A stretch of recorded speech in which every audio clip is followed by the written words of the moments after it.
York. Ebro in the morning on Hot 97. This is exhausting because it's another R. Kelly story, and it's always the same thing. So this woman, a brand new woman, is coming out. Her name is Faith Rogers, right? She claims that she met R. Kelly in 2017 when she was 19 years old. Met him at a concert in San Antonio. A few months later, he flew her to New York for another show. And when she was in her hotel room, he busted in and claims he forced himself on her. Then she says they dated for a year. And she's claiming the same story we hear with the rest of these girls. He physically and mentally, verbally abused her.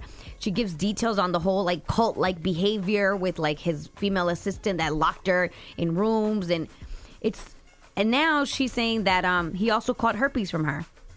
So she's suing for sexual battery, false imprisonment, and failure to disclose an STD. Wow. Autism. Why are you guys breathing sadness right now? What was that? It's not sadness, badness. What is that? Are you guys... Well, listen, it's because it's like we feel like we're telling the story over and over Yeah. and over again. There's layers Same here. things. Like, okay, wait a minute. R. Kelly's been a bad guy. I've been saying this. He's Yes. been a scumbag.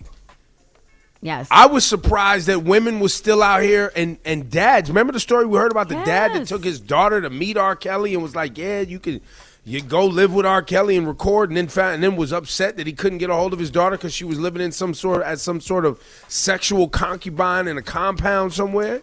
And the dad was like, and we was like, yo, congratulations, you played yourself. You handed your daughter off to R. Kelly? I say this to the dad. I believe that you have. Facts. Makes no sense. So there's that layer of the people who are still trusting R. Kelly. There's that side. Then there's the side where it's like, yo, R. Kelly's been a scumbag. Why are you guys sounding sad? Are you still sad for the people? I'm sad for the women. Oh, I thought y'all was sad for R. Kelly or No, something. what? No. I think he's a piece of crap. No way. It's just sad because in every story, the girls are 19, and even after the sexual assault, they continue to, quote, date him. You know what I mean? It's like we hear it over and over But that's again. like those abuse stories, right, Laura Stiles, where Yeah. people get caught up in abusive relationships because of, delusion and all those other things. And not understanding what true love is because they are, maybe they come from dysfunctional families and they just want the attention, any attention, even bad attention. In a quest to be constantly open and transparent with our audience, I would like to say that I held on to R. Kelly for way too long.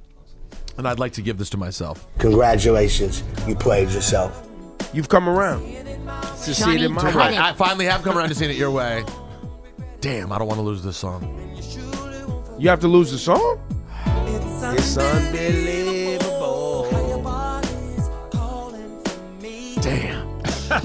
It hurts. This is harder for me than the Cosby Show. Now I'm gonna tell Way you what's harder. gonna make it easier for you. So now there's audio. I don't know if it's in the system, but it came out recently. It's R. Kelly giving like a toast in a room full of people, and he's like, they can't silence me. It's too late. They should have tried that 30 years ago. I got After 40 million. You have the audio. Yeah. So now you're listening to his music, okay? And we love records from R. Kelly. Now listen to this audio. And I'm gonna tell you something. I'm gonna take this musical ish and I'm gonna inject these motherfuckers with this musical, beautiful motherfucking ish. No, don't do that. I can't afford no more kids. No. You don't understand. I am handcuffed like a lot of you motherfuckers. I'm handcuffed by my destiny. It's too late. They should have did this 30 years ago. It's too late. The music has been injected into the world. Okay? I hired my motherfucking self. I want to propose a toast to all the strong mothers in here right now. Yes, sir. Motherfuckers like you is why I still continue to do what I do, because I have a basketball mentality. Sorry, what the hell was he just talking about? He was talking about the power of his music and the way he can't be denied because of his music. And one of the things that sent me over the edge with R. Kelly was after he had the videotape come out many years ago, and everybody was like, man, that's you, bro. We looking right at you. What are you talking about? Right? He came out with the whole Pied Piper thing, wearing the mask. Disgusting. And the story of Pied Piper was Pied Piper would come through town and play music and walk off with your kids. And your kids would follow him out of town. I was like, wait a minute, dog. Like, everybody's cool with this? I was saying this on the radio then. I'm with you, Ebro. The whole thing is disgusting. Like, what? You gonna put on a mask and the whole what?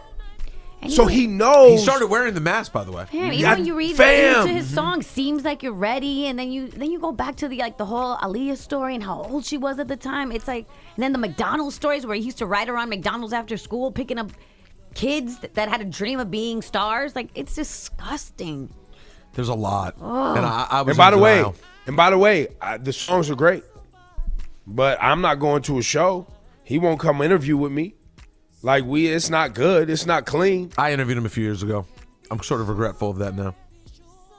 And the same way, Ebro, you always go, nah, that doesn't mean you have to throw away the music. Once it becomes official and that's what you think about, it changes everything. It does get hard. It's hard to listen to. I ain't gonna lie. You can't listen to it without that thought. The only exception I will grant is Ignition, because it's really Ignition. Well, no. All right, Well, all right. let me explain. That's it. Really? Well, white people need it, so they can't help it. I hate to have to explain this to everyone, but when white girls are drunk, one of the only things that you can do to save them is to play Ignition remix, and I don't know How if does that save anybody? Well, it's in the brain, Ebro. It's something. It's happening right now. You're like, Can I tell y'all something else that I got into arguments about when this record came out? I was like, wait a minute. So y'all are this was women I would get into arguments with that were like, we don't like hip hop content and we're mad about hip hop. I was like, but you're okay with this R. Kelly record comparing you? Because what was it? You remind me of my G. Yes, I was I like, wanna what? ride. I was like, y'all okay with the whole? Ebro's you been remind talking me of trash for 30 years.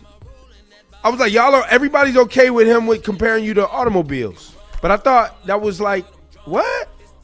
Yeah, oh, now I can put it in your ignition? Like, what are we talking about? Put the key in the ignition. That's not that bad. It's hot and fresh out the kitchen. I can't stand you, Rosenberg. Sorry. That's your flashing lights report.